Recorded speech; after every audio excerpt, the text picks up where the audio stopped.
Producers of the goods in which a country specializes gain from free trade. Consumers in both countries also gain from free trade through lower prices. Trade reduces the prices in the U.S. of bananas, clothes, shoes, wine, bicycles, furniture, and many other goods.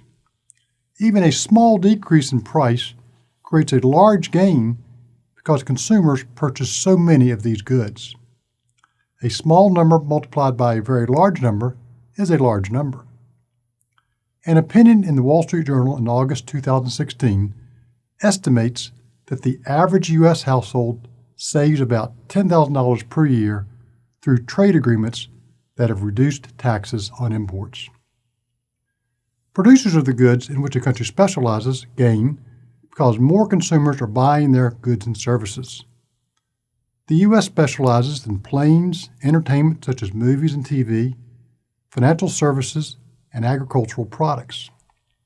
The increase in sales of these products and services to our trading partners increases the profits earned by the companies and the wages and salaries earned by the employees. Producers of the goods in which a trading partner specializes lose. Some trading partners with the U.S. specialize in shoes, furniture, and textiles. The increase in sales of these imports decreases the profits earned by the U.S. companies that produce these goods and the wages and salaries earned by their employees. In Virginia, we have seen the destruction of furniture and textile companies and their jobs.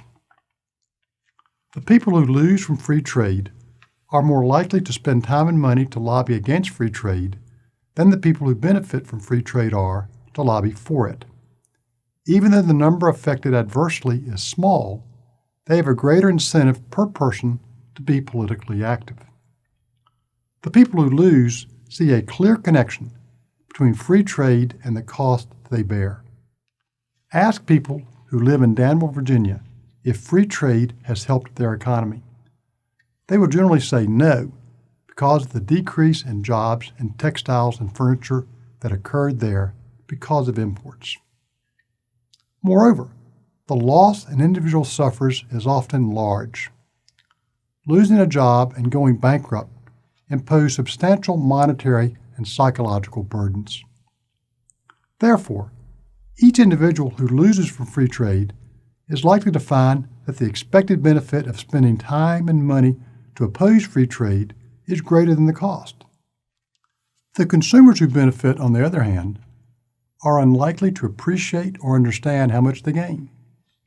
The link between the greater availability of imports and lower prices is not obvious, and the benefit to each individual consumer is difficult to measure and generally much lower than the cost borne by someone who loses their job.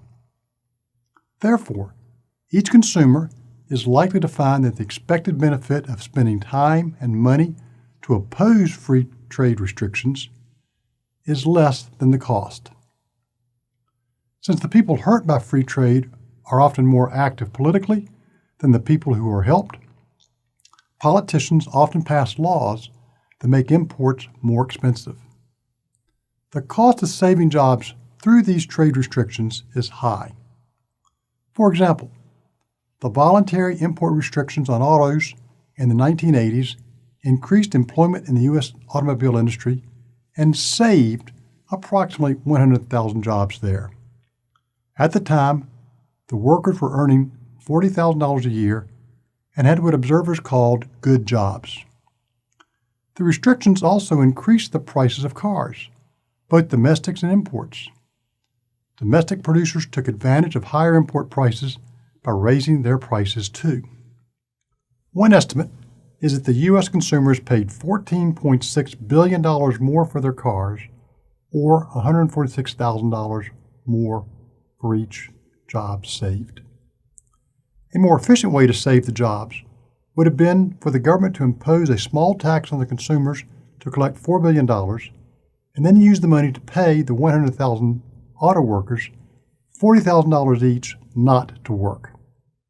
After the tax, the consumers would still save $10.6 billion. Of course, the tax might have to be higher to pay for for the administrative costs needed to execute the program. The government would have to determine who wins and who loses, hire more IRS employees, and buy more computers to collect taxes and transfer income, and pay people to create the rules and regulations for the program.